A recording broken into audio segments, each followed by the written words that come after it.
Shalom, jemaat yang dikasihi oleh Tuhan, dimanapun Bapak, Ibu, Saudara saat ini berada. Puji syukur kita kepada Tuhan, sebab oleh karena kasih karunia Tuhan, hari ini kita masih boleh bersama-sama beribadah. Sekalipun pandemi COVID-19 belum selesai, kita masih beribadah secara online di rumah kita masing-masing. Tapi itu tidak membatasi kita untuk boleh datang kepada Tuhan dan berjumpa dengan Tuhan di dalam ibadah. Saudaraku, dengarkanlah ayat panggilan ibadah kita pada hari ini dari kitab 1 Tawarik pasal 16 ayat 23 sampai 29. Bernyanyilah bagi Tuhan, hai segenap bumi. Kabarkanlah keselamatan yang daripadanya dari hari ke hari. Ceritakanlah kemuliaannya di antara bangsa-bangsa dan perbuatan-perbuatan yang ajaib di antara segala suku bangsa. Sebab besar Tuhan dan terpuji sangat, dan lebih dahsyat Ia daripada segala Allah. Sebab segala Allah bangsa-bangsa adalah berhala, tetapi Tuhanlah yang menjadikan langit. Keagungan dan semarak ada di hadapannya, kekuatan dan sukacita ada di tempatnya. Kepada Tuhan, hai suku-suku bangsa, kepada Tuhan sajalah kemuliaan dan kekuatan. Berilah kepada Tuhan kemuliaan namanya, bawalah persembahan dan masuklah menghadap Dia. Sujudlah menyembah kepada Tuhan dengan berhiaskan kekudusan. Tuhan yang agung, Tuhan yang mulia, Tuhan yang kudus, kami umat-Mu hari ini bersama-sama datang untuk memuji-Mu, menyembah-Mu, memuliakan dan meninggikan nama-Mu ya Tuhan. Tuhan, lawatlah umat-Mu dimanapun kami berada saat ini. Biarlah ibadah hari ini Tuhan menjadi satu kesempatan di mana kami boleh bersama-sama merasakan dan menikmati kehadiran Tuhan di dalam hidup kami. Terpujilah Engkau Tuhan, kami datang untuk memuji, menyembah, meninggikan dan memuliakan nama-Mu. Di dalam nama Tuhan Yesus Kristus kami berdoa. Amin. Holy, holy, holy, kudus, kudus, kuduslah Tuhan. Holy, holy, holy, Lord God Almighty.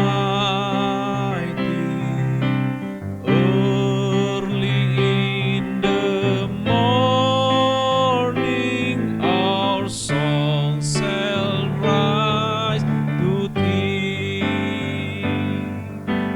Holy, holy, holy, merciful and mighty, God in three person, blessed Trinity. Suci, suci, suci. Suci, suci, suci, Tuhan Maha Kuasa. Dikau kami puji di pagi yang teduh. Suci,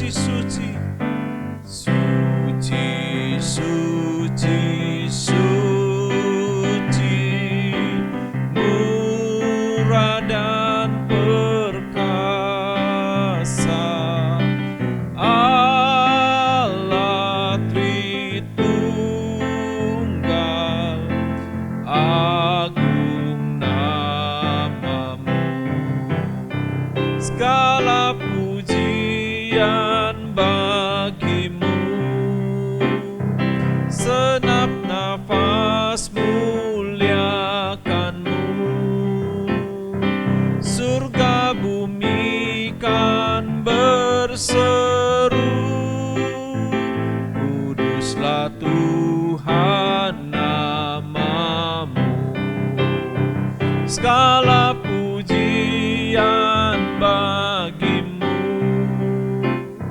Senap nafas muliakanmu, surga bumi kan berseru,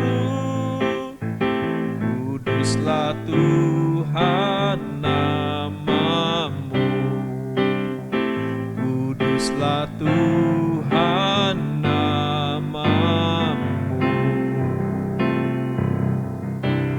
Tuhan yang Maha Kudus adalah Tuhan yang menguduskan kita.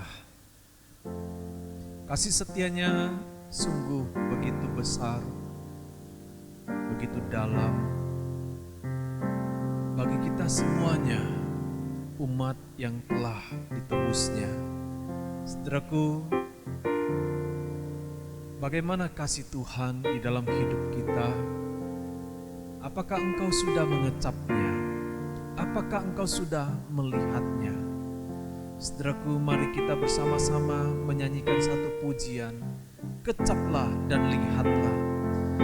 Bila lagu ini menjadi satu ucapan syukur kita karena kasih setia Tuhan begitu besar di dalam hidup kita. Kecaplah dan lihatlah betapa baiknya Tuhan itu.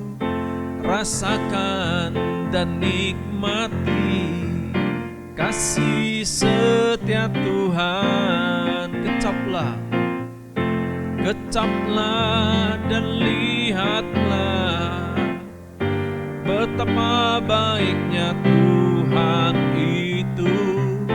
Rasakan dan nikmati kasih setia Tuhan, kasih setia Tuhan. Syukur bagimu Tuhan, segala hormat bagimu Tuhan, Allah yang mengasihiku, Allah yang memeliharaku. Syukur bagimu Tuhan, segala hormat bagimu Tuhan, Allah yang mengasihiku, Allah yang memeliharaku selamanya, selamanya, selamanya, selamanya. Puji syukur pada Tuhan karena kasih setia Tuhan selamanya bagi kita, dan biarlah kita boleh senantiasa mengecap dan melihat kebaikan Tuhan di dalam hidup kita. Saudaraku, mari bersama-sama kita dimanapun kita berada saat ini, kita boleh mengucapkan pengakuan iman rasuli, baik dalam bahasa Mandarin ataupun juga di dalam bahasa Indonesia. Setu sin jing, wo xin sang di, qian ren de fu, chuang cao tian di de zhu,我信我主耶稣基督，上帝的独生子，因圣灵感应，如同真尼玛利亚受圣，在本丢比拉多受死受难，被钉以及十架受死埋葬，将在阴间第三天从死人中复活升天，坐在全能父上帝的右边，将来必从那里降临。审判活人生人，我信圣灵，我信圣二公的教会，我信圣徒相通，我信罪的赦免，我信身体复活，我信永生。Amin. Saudara silakan duduk kembali. Kita bersama-sama akan membaca, merenungkan firman Tuhan yang akan disampaikan oleh Pendeta Rosita. Saudaraku, biarlah lagu ini ajarku mengerti menjadi doa dan persiapan kita untuk merenungkan kebenaran firman Tuhan yang akan ditaburkan di dalam hidup kita. Ajarku mengerti segala rencanamu, ajarku berserah hanya padamu. Pimpinlah jalanku, pimpinlah jalanku dalam terang firman-Mu. Ajarku berharap hanya padamu, Bapakku. Bapakku, ajaib segala rancangan-Mu. Tuhanku, heran perbuatan-Mu. Engkau sanggup mengadakan segala yang ku perlukan menurut kehendak-Mu. Terjadilah, ajarku mengerti, ajarku mengerti segala rencana-Mu. Ajarku berserah hanya padamu. Pimpinlah jalanku dalam terang firman-Mu. Ajarku berharap hanya padamu. Ajarku berharap, ajarku berharap hanya padamu. Firman Tuhan akan disampaikan oleh Pendeta Rosita. Oke, selamat pagi Bapak Ibu yang terkasih, salam dan salam damai untuk kita semua. Sebelum kita mendengarkan firman Tuhan, saya mengajak kita kembali menundukkan kepala dan kita berdoa. Segala puji syukur Tuhan kami panjatkan kehadirat-Mu, Allah yang luar biasa, Allah yang hebat. Kami bangga boleh memiliki Allah seperti Engkau, Allah yang Immanuel, yang senantiasa menyertai kami. Dan kami bersyukur secara khusus di masa pandemi ini, kami masih boleh tetap di dalam perlindungan Tuhan, dipimpin oleh Tuhan dalam kehidupan kami sehari-hari. Dan kami percaya di masa-masa yang akan datang, Tuhan juga tetap akan menyertai kami. Saat ini juga Tuhan kami bersyukur, kami masih diberikan kesempatan untuk boleh mendengarkan firman-Mu. Kami sungguh tahu sebagai manusia yang penuh keterbatasan, adalah hal yang sulit bagi kami dengan kepintaran kami sendiri untuk boleh mengerti akan firman-Mu. Kami membutuhkan pertolongan daripada Engkau yang memberikan pencerahan, membimbing kami untuk boleh mengerti dan melakukan firman-Mu dalam kehidupan kami. Tolong kami Tuhan untuk boleh menjadi umat Kristen yang boleh dibanggakan Tuhan, yang boleh terus berbuah bagi kemuliaan Tuhan. Dan juga tolong kami untuk boleh menjadi pelaku-pelaku firman dan saksi bagi Tuhan. Di dalam nama Yesus kami berdoa dan mengucap syukur kepadamu. Amin. Bapak Ibu, mari kita sama-sama membuka kitab Matius pasal yang kelima ayat 8 sampai 12.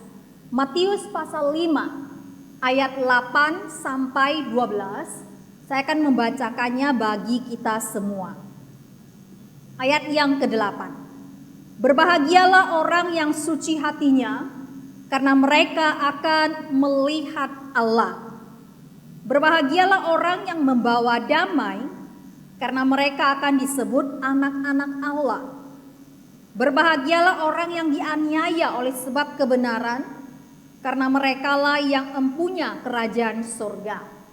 Berbahagialah kamu jika karena aku kamu dicela dan dianiaya, dan kepadamu difitnahkan segala yang jahat. Bersukacita dan bergembiralah, karena upamu besar di surga. Sebab demikian juga telah dianiaya nabi-nabi yang sebelum kamu. Bapak Ibu, tema kita hari ini adalah tentang kesucian, kedamaian, dan penganiayaan. Nah, sebulan yang lalu Bapak Ibu saya menonton satu film drama Korea ya. Sebenarnya ini sudah merupakan film yang cukup lama ya, tapi baru sebulan yang lalu saya menontonnya. Yang berjudul Legend of Blue Sea ya.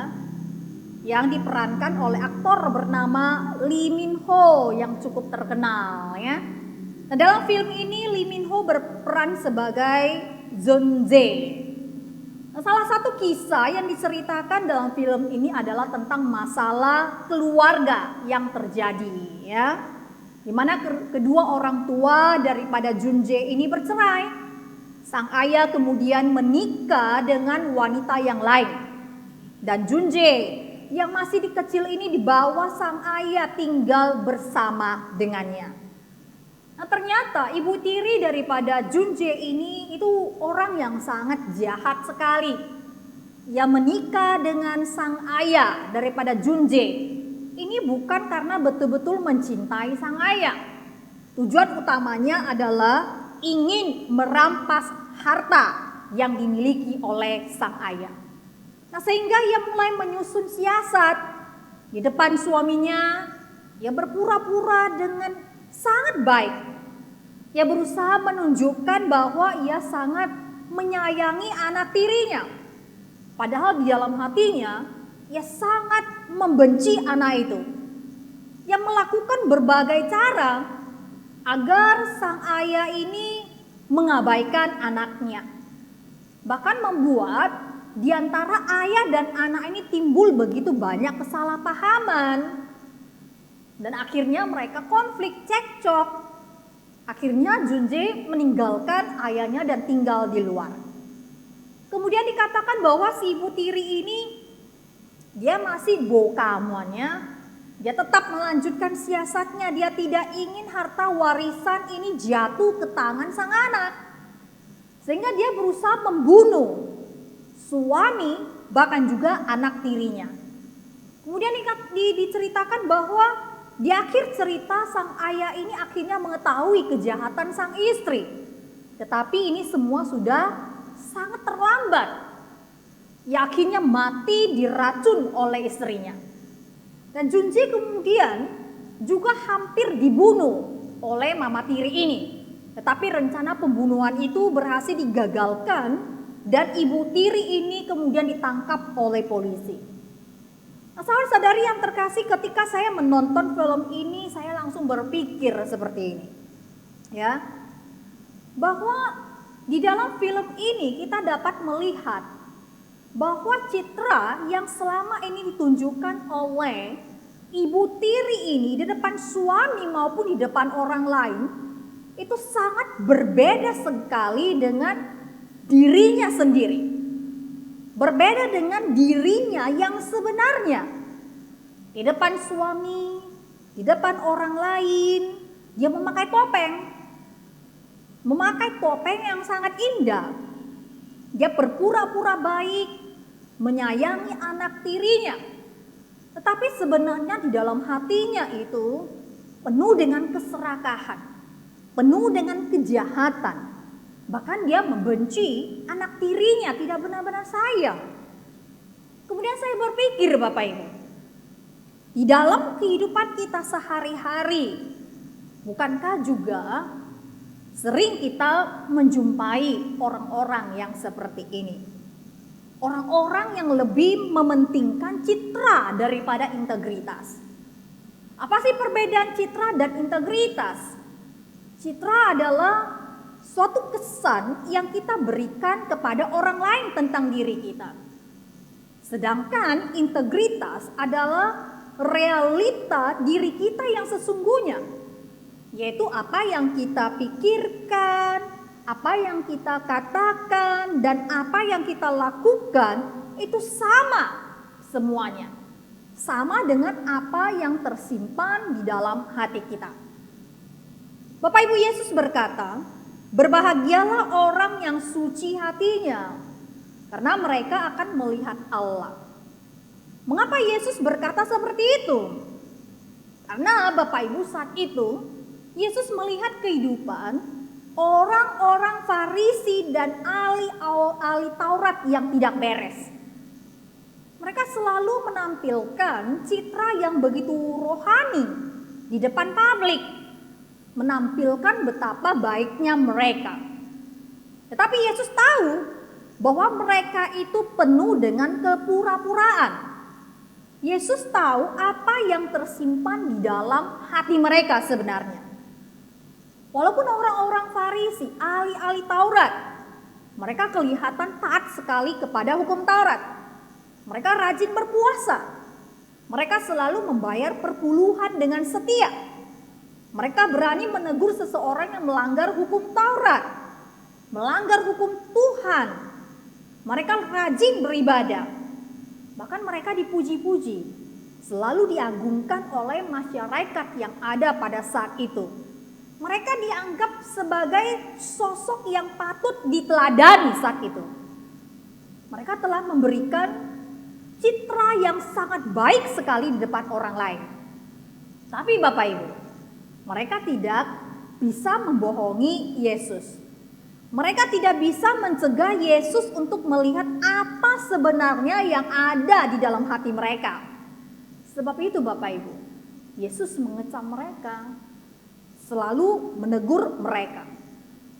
Di dalam Matius pasal 23 ayat 25 sampai 26, Yesus mengecam mereka dan berkata, "Celakalah kamu, hai ahli-ahli Taurat dan orang-orang Farisi.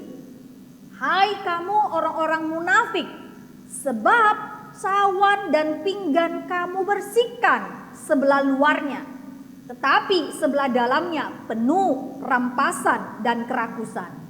Hai orang Farisi yang buta, bersihkanlah dahulu sebelah dalam cawan itu, maka sebelah luarnya juga akan bersih." Mengapa Yesus mengecam mereka seperti itu Bapak Ibu? Karena orang Farisi, ahli-ahli Taurat, mereka hanya memperhatikan bagaimana penampilan atau citra mereka di depan orang banyak. Dan mereka mengabaikan hal yang paling penting, yaitu integritas diri mereka. Bapak Ibu, kita tahu tentang tembok besar Cina. Itu merupakan satu bangunan terpanjang yang pernah dibuat oleh manusia. Satu tembok yang dibuat begitu tinggi dan begitu tebal, tujuannya adalah untuk melindungi orang-orang yang tinggal di dalamnya, untuk membuat para musuh susah atau tidak bisa tembus dan juga menyerang orang-orang yang tinggal di dalam tembok itu.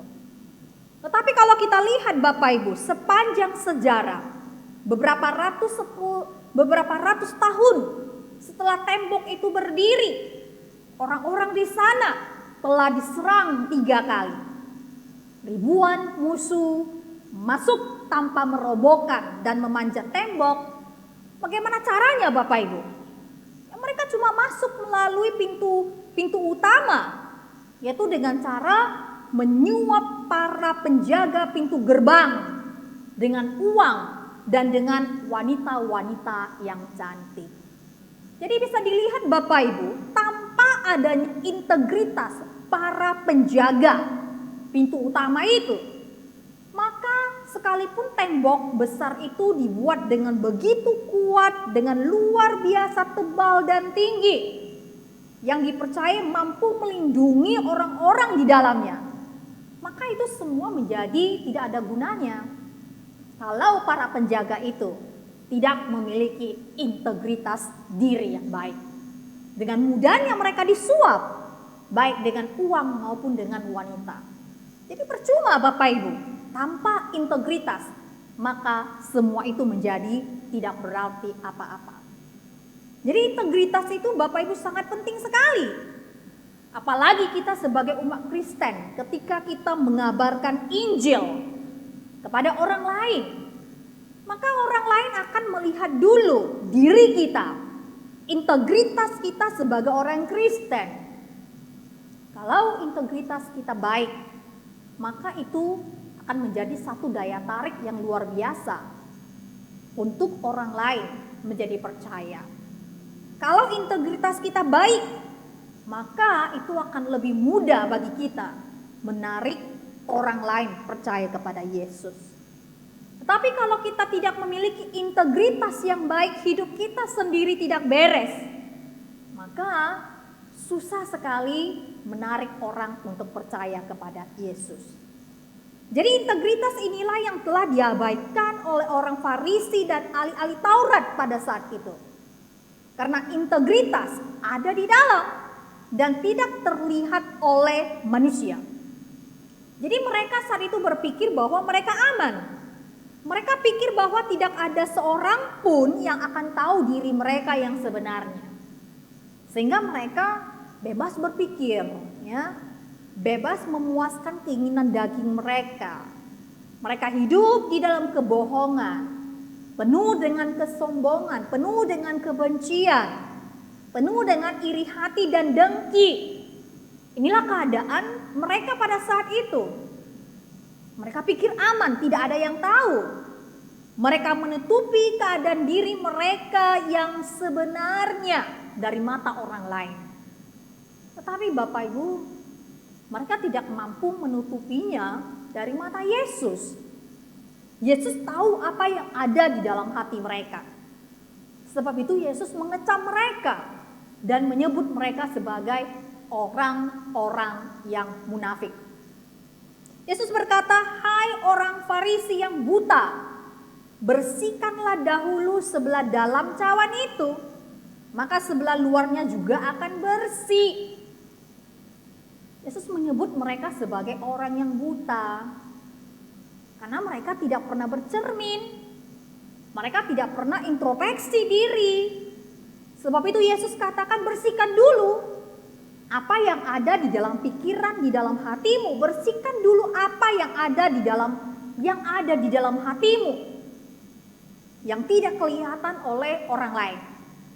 Karena ketika yang ada di dalam itu sudah bersih, maka otomatis yang di luar juga akan menjadi beres. Kalau hati kita sudah beres, maka otomatis perkataan, bahkan juga sikap kita juga akan menjadi beres.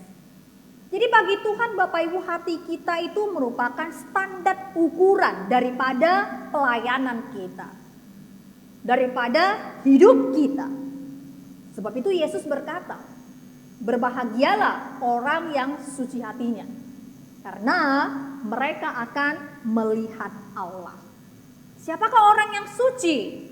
Yaitu orang yang hatinya tidak munafik, yang bersih, yang tidak terisi dengan kelicikan, orang yang hatinya bebas dari motif yang tidak benar, orang yang tidak pandai bersandiwara, orang yang transparan di hadapan Allah maupun di hadapan manusia, orang-orang yang memiliki integritas yang baik dan benar.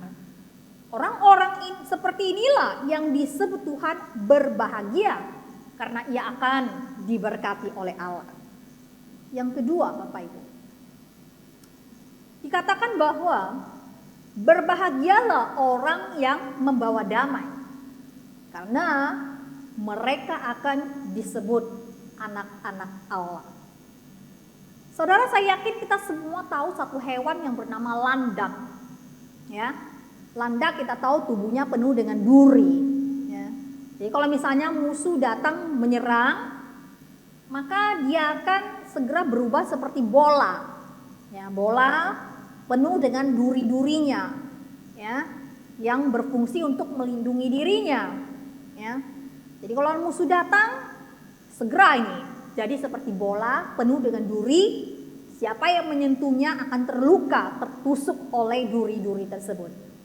Tetapi ketika musim dingin, landak-landak ini perlu saling mendekatkan diri untuk menghangatkan tubuh mereka.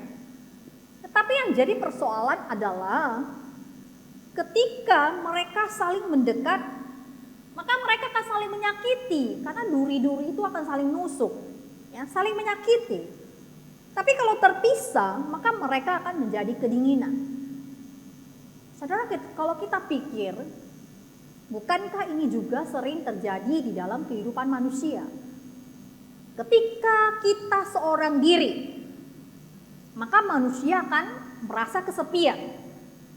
Tetapi ketika manusia atau kita bersama dengan orang lain, maka manusia malah saling menyakiti, saling menusuk, saling terjadi konflik.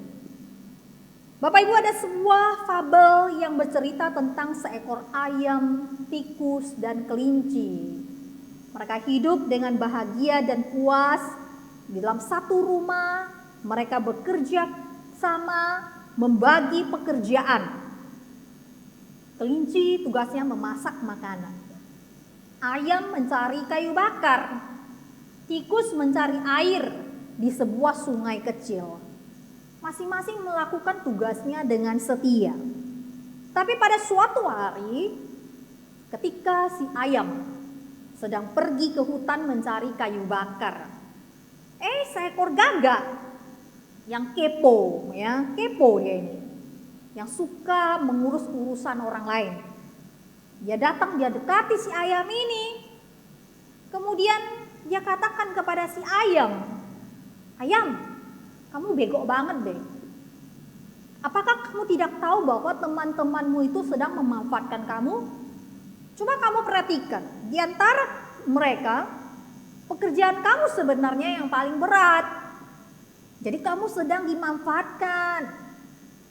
Wah, si ayam setelah mendengar, hatinya merasa tidak enak. Dia berusaha untuk mengenyahkan, menghapus pikiran yang negatif itu. Tetapi dia tidak bisa. Perkataan itu terus terngiang-ngiang menghantui pikirannya. Sehingga begitu sampai di rumah, dia pun segera berkata, teman-teman, ternyata aku baru tahu. Ternyata aku selama ini sudah melakukan tugas yang paling berat. Tidak adil. Kita harus tukar pekerjaan. Wah, begitu perkataan ini diucapkan, maka yang lain pun berpikir. Rasa ketidakpuasan ini segera menular. Kelinci, tikus pun merasa bahwa pekerjaan mereka yang paling berat. Sehingga mereka setuju untuk bertukar pekerjaan. Nah, akhirnya tikus jadi memasak. Kelinci menjadi mencari kayu bakar, dan ayam pergi mengambil air. Ketika kelinci melompat-lompat ke hutan mencari kayu, tiba-tiba datang seekor rubah membuntut dia, menerkam dan memakannya, hanya mati dia. Nah, ketika si ayam sedang mengambil air dengan ember, rupanya dia terseret air sungai itu, hanyut, tenggelam, mati. Tikus bingung, ya, mengapa teman-temannya belum pulang? Ketika ia sedang duduk di tepi panci sop, dia kehilangan keseimbangan karena tidak konsentrasi. jatuh dia ke dalam panci sop itu. Dan akhirnya dia mati di dalam panci sop itu. Bayangkan Bapak Ibu, hanya karena masalah yang sangat sepele saja, mereka bukan saja kehilangan kebahagiaan dan keharmonisan yang selama ini sudah ada, bahkan mereka kehilangan nyawa mereka. Bukankah ini juga sering terjadi di tengah-tengah kehidupan manusia, bahkan di tengah-tengah gereja juga? Kadang kita lihat hanya karena masalah yang sepele aja bisa ribut. Kadang hanya karena masalah mobil, ya, penjemputan mobil, atau duduk di bagian depan atau belakang, itu pun bisa ribut. Kadang hanya karena masalah pembagian konsumsi, pembagian hadiah dan lain-lain. Itu juga bisa terjadi keributan, terjadi pertengkaran, terjadi permusuhan, terjadi konflik. Itu sering terjadi yang kita lihat Bapak Ibu. Bapak Ibu, salah satu tokoh Alkitab yang perlu kita teladani adalah Abraham. Alkitab mencatat bahwa Abraham adalah orang pilihan Tuhan yang dipanggil oleh Tuhan untuk keluar dari negerinya menuju tanah Kanaan. Allah mempunyai rencana untuk menjadikan Abraham menjadi satu bangsa yang besar. Di tengah-tengah perjalanan terjadi konflik antara Abraham dengan keponakannya Lot. Ya. Nah, setelah mereka merantau sekian lama dan menetap di satu tanah, yaitu tanah Kanaan, terjadi perselisihan antara Abraham dan Lot. Ketika mereka belum memiliki terlalu banyak harta, mungkin masih bisa akur, masih aman. Tetapi setelah mereka diberkati dengan harta yang melimpah, ternak semakin banyak, maka terjadi konflik di antara mereka. Ketegangan memuncak. Akhirnya Abraham yang menjadi perantara perdamaian. Dia berkata kepada Lot, janganlah kiranya ada perkelahian antara aku dan engkau dan antara para gembalaku dan para gembalamu, sebab kita ini kerabat, kita ini family. Abraham mengambil inisiatif untuk berdamai terlebih dahulu. Walaupun secara aturan, secara norma yang berlaku, semestinya Lot memulai lebih dahulu karena dia lebih muda dan Lot adalah keponakan daripada Abraham. Kalau kita perhatikan Bapak Ibu, apa yang dilakukan Abraham ini juga merupakan cerminan daripada sikap Kristus. Ketika manusia memberontak kepada Allah dan memposisikan diri sebagai lawan dari Allah, serta semakin menyakiti hati Allah, konflik makin meninggi dan dosa yang dibuat manusia semakin menjadi-jadi. Tetapi justru Bapak Ibu, pada saat demikian Allah yang mengambil inisiatif, Allah yang mengambil langkah pertama dulu untuk menjadi pendamai. Dia datang di tengah-tengah dunia ini, dia mengutus anaknya yang tunggal untuk datang di tengah-tengah kita, membuat satu perdamaian. Sehingga kita bisa diperdamaikan kembali dengan Allah. Nah Bapak Ibu, saya kira ini merupakan satu sikap yang perlu dimiliki kita sebagai orang Kristen. Kita semua berasal dari latar belakang yang berbeda Bapak Ibu. Kita lahir di keluarga yang berbeda-beda. Sehingga kita punya pola pikiran yang berbeda, background yang berbeda, tingkat pendidikan berbeda, budaya, karakter juga berbeda-beda. Dan semua perbedaan ini Bapak Ibu, kalau kita tidak hati-hati, maka ini bisa menyebabkan konflik di antara kita. Tetapi saya sungguh berharap Bapak Ibu, ketika konflik atau perselisihan terjadi, mari kita selalu mengingat apa yang sudah Kristus lakukan bagi kita. Dan kita boleh meneladani dia. Belajar untuk bisa berdamai dengan orang lain. Sehingga tercipta kembali keharmonisan di antara hubungan kita satu dengan yang lainnya. Mengambil langkah pertama dulu, aktif mencari cara bagaimana kita bisa memperbaiki hubungan yang sempat retak itu. Sehingga kita boleh berdamai kembali dengan orang lain, menjalin satu hubungan yang mesra kembali dengan mereka. Jadi Bapak Ibu, inilah yang Tuhan inginkan, agar kita semua boleh menjadi umat Kristen yang membawa damai, membawa kebaikan bagi orang-orang yang ada di sekitar kita. Dan orang-orang inilah yang disebut sebagai orang-orang yang berbahagia, karena mereka akan disebut sebagai anak-anak Allah. Yang ketiga, terakhir, dikatakan berbahagialah orang yang dianiaya oleh sebab kebenaran, karena merekalah yang empunya kerajaan surga. Bapak Ibu, apakah pernah membaca novel Silent karya Susaku Endo yang menceritakan tentang penganiayaan yang pernah terjadi atau dialami oleh orang-orang Kristen di Jepang pada abad ke-17? Pada waktu itu Kristianitas sedang dilarang.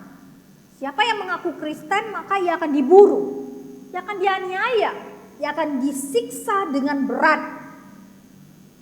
Bahkan sampai ada yang digantung terbalik, ada yang diikat, ada yang sampai telinganya disilet agar darahnya bisa mengalir. Dan mereka akan mati secara perlahan-lahan. Nah, semua ini dilakukan agar orang Kristen mereka ini bisa mengkhianati iman mereka, ya, disiksa dengan berat. Kemudian Bapak Ibu, apakah juga tahu seorang yang bernama Corrie ten Boom? Dia seorang berkebangsaan Belanda. Dia terpanggil untuk menyembunyikan orang Yahudi yang sedang dikejar-kejar oleh tentara Jerman. Kemudian dia ditangkap oleh orang Jerman, dimasukkan ke dalam penjara. Bahkan kakak, ayah, dan kakak iparnya pun masuk penjara dan mati di dalam penjara. Nah, ketika dia harus melihat kakaknya disiksa dengan sangat sengsara, hatinya penuh dengan pergolakan. Hatinya sangat sengsara luar biasa. Hatinya sangat tertusuk dengan luar biasa. Tetapi Bapak Ibu, Corrie, dia tetap memegang Tuhan. Walaupun di dalam penjara dia melihat bagaimana orang-orang Yahudi dimasukkan ke dalam kamar gas dan dibunuh oleh tentara Jerman, Corrie tetap berpegang teguh pada Tuhan. Dia tidak melepaskan Tuhan. Saudara, kadang hidup sebagai orang Kristen, hidup ini tidak selalu mulus. Banyak kesulitan, tantangan yang harus kita hadapi. Bahkan ada kalanya sebagai umat Kristen kita kadang menerima penganiayaan, disalahpahami, difitnah, dicaci maki, bahkan kadang diusir dari suatu lingkungan. Kadang kita mendengar ada orang Kristen yang ditindas, disiksa, bahkan ada yang sampai dibunuh. Tapi walaupun demikian Bapak Ibu, tetaplah bergembira. Karena Alkitab katakan upah kita besar di surga. Penderitaan kita di dunia ini hanya bersifat sementara. Walaupun demi Kristus di dunia ini kita tidak mendapatkan apa-apa. Tetapi Bapak Ibu, akan tiba saatnya di mana kita akan ditinggikan oleh Allah kita. Sebab itu Bapak Ibu, tetaplah menjadi orang yang benar. Orang yang tetap kuat dan berpegang teguh, berakar di dalam Tuhan. Tetaplah menjadi orang yang lemah lembut, yang bermurah hati, haus akan kebenaran. Tetaplah menjadi orang yang suci hati, menjadi orang pembawa damai. Karena upahmu besar di surga. Upahmu besar di surga. Jangan kita mau dikalahkan oleh caci maki, fitnah, dan juga aniaya. Tetapi kalahkan itu semua dengan kebaikan yang kita pancarkan di dalam kehidupan kita sehari-hari. Bapak Ibu, jikalau kita difitnah, dicaci maki, bahkan juga menerima penganiayaan, jangan kita membenci mereka. Mari kita berdoa bagi mereka. Kita balas kejahatan dengan kebaikan. Jika kita tidak bisa mengasihi mereka secara sempurna, setidaknya kita bisa berdoa untuk mereka. Belajar untuk memaafkan mereka. Karena dengan demikian kita menunjukkan bahwa kita adalah anak-anak Allah. Oleh sebab itu Bapak Ibu, saya sungguh mengajak kita semua, mari kita boleh menjadi umat Kristen yang betul-betul bisa memberikan kesaksian yang baik bagi Tuhan. Bahkan juga kita bisa menjadi pelaku firman, ya, seperti yang diinginkan oleh Tuhan di dalam kehidupan kita sehari-hari. Matius pasal 5 ayat 8 sampai 12 menginginkan kita seperti ini, ya. Saya kembali membacakannya. Berbahagialah orang yang suci hatinya, karena mereka akan melihat Allah. Berbahagialah orang yang membawa damai, karena mereka akan disebut anak-anak Allah. Berbahagialah orang yang dianiaya oleh sebab kebenaran, karena merekalah yang mempunyai kerajaan surga. Jadi Bapak Ibu, ingatlah untuk menjadi orang yang suci hatinya, orang yang bisa membawa damai, dan juga orang yang terus berpegang di dalam Tuhan, ya, tetap bersuka cita dalam Tuhan, sekalipun kita harus mengalami hal-hal yang tidak kita inginkan. Disiksa, dianiaya, disalahpahami, difitnah, dan lain-lain. Tetaplah menjadi orang Kristen yang bisa memberikan saksi yang baik bagi Tuhan dan juga bagi orang lain. Mari kita sama-sama berdoa. Kita tundukkan kepala kita.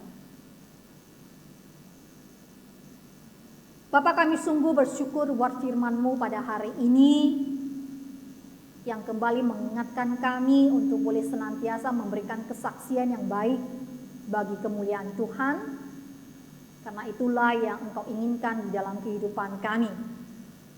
Kami tahu Tuhan bahwa ini merupakan hal yang tidak gampang untuk kami lakukan, tapi kami sungguh memohon pertolongan daripada Tuhan yang terus menolong kami, memampukan kami, sehingga kami boleh menjadi pelaku-pelaku firman yang sejati, yang boleh senantiasa mengingat firman Tuhan, perintah daripada Tuhan yang harus kami laksanakan dalam kehidupan kami.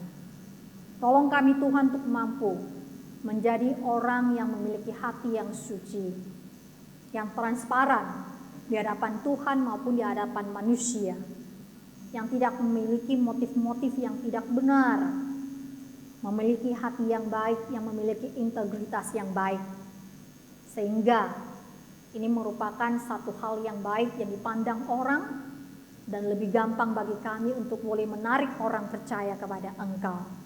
Tolong kami juga Tuhan untuk boleh menjadi orang-orang yang membawa damai dimanapun kami berada.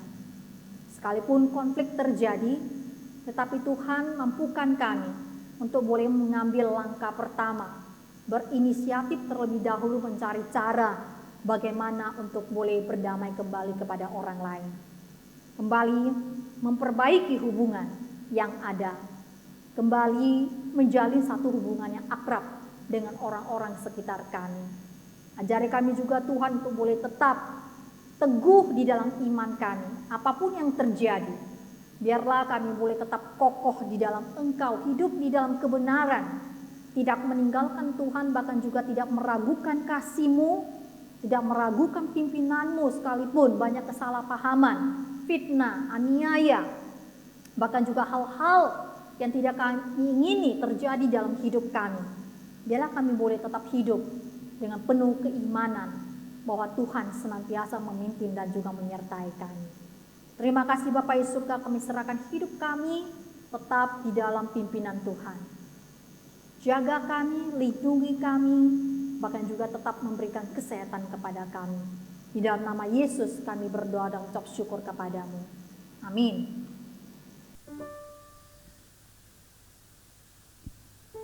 Puji syukur kepada Tuhan, melalui hamba-Nya, Dia telah memberikan firman, kebenaran itu kepada kita semuanya. Biarlah setiap kita semakin berakar, semakin bertumbuh dan berbuah di dalam firman Tuhan. Saudaraku, Tuhan adalah perlindungan kita. Tuhan adalah kekuatan kita. Penolong di waktu susah sangat terbukti. Biarlah kita boleh mengalami hadirat Tuhan, penyertaan Tuhan di dalam hidup kita. Tuhanlah perlindunganku, Dialah kekuatanku, penolong di waktu susah, sangat terbukti. Sangti sewa mentepinan sewa mentililia, sewa mencai huang nanco, setipang ju. Haleluya, haleluya, 我要歌颂他。Haleluya, haleluya， 我要赞美他。Haleluya, haleluya, haleluya， ku mau puji Dia.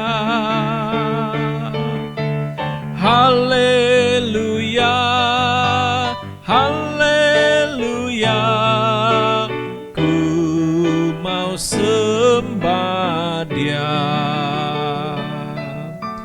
我要歌颂他，我要赞美他。Sungguh indah lagu ini, saudaraku. Kita bersama-sama akan mengakhiri ibadah pada hari ini, saudara. Mari bersama-sama kita boleh bangkit berdiri dan mengucapkan doa Bapa kami, baik dalam bahasa Mandarin ataupun juga di dalam bahasa Indonesia. 祝祷文，我们在天上的父，愿人多尊父的名为圣，愿父的国降临，愿父的旨意行在地上，如同行在天上。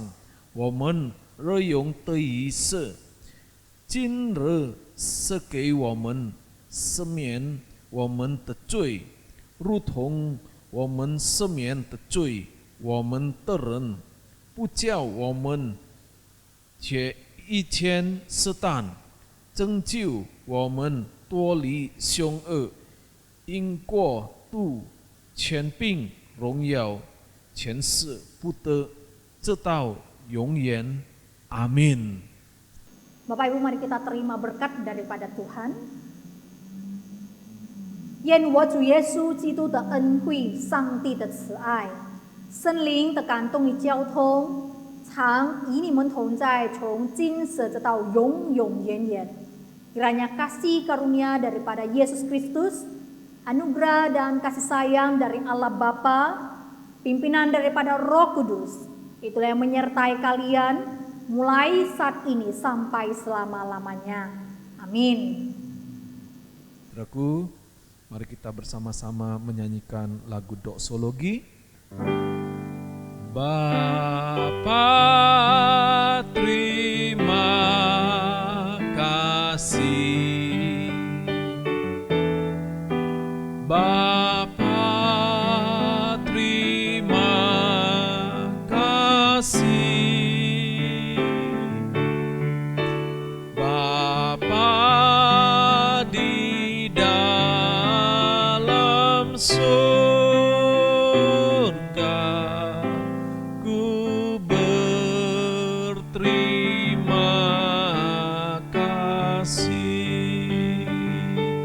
Amin.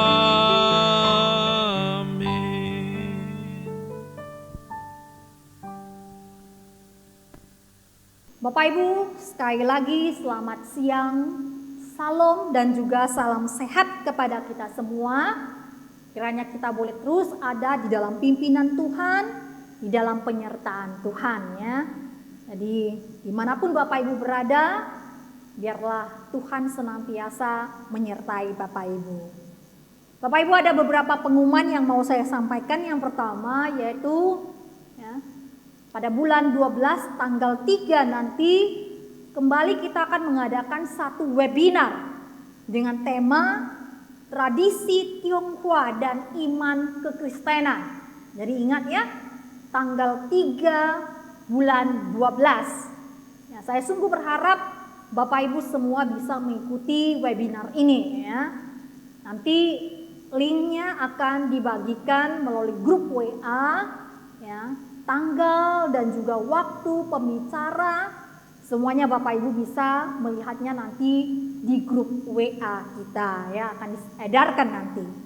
Kemudian Bapak Ibu yang juga mengenai baptisan, katekisasi sudah akan segera kita mulai, tetapi kita tetap juga membuka kesempatan bagi Bapak Ibu atau keluarga Bapak Ibu. Jikalau ada yang mau dibaptis, silakan mendaftar kepada saya ya, dan bisa mengikuti kelas katekisasi ya. Baptisan akan dilaksanakan pada bulan Desember pada hari Natal ya, secara tatap muka. Katekisasi akan dilaksanakan secara Zoom.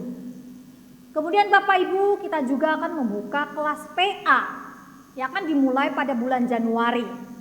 Jadi Bapak Ibu, saya juga berharap kita semua boleh mengikuti kelas PA. Kita boleh bertumbuh bersama di dalam Tuhan, di dalam pengenalan yang lebih mendalam terhadap Tuhan. Jadi mari Bapak Ibu, jikalau ingin mengikuti silakan mendaftar kepada Swantau Albert Diadinata ya, daftar kepada beliau dan kita akan memulai kelas PA ini pada bulan Januari. Kemudian yang terakhir Bapak Ibu, jikalau Bapak Ibu ingin memberikan persembahan syukur, silakan melalui barcode yang sudah diedarkan di dalam grup WA atau juga yang ada di dalam layar yang sudah ditampilkan ini, barcode maupun nomor rekening yang diberikan. Ya, mari kita memberikan ucapan syukur kita atas penyertaan Tuhan di dalam kehidupan kita. Itu aja yang mau saya sampaikan Bapak Ibu. Tuhan memberkati Bapak Ibu. Shalom. Salam sejahtera untuk kita semua.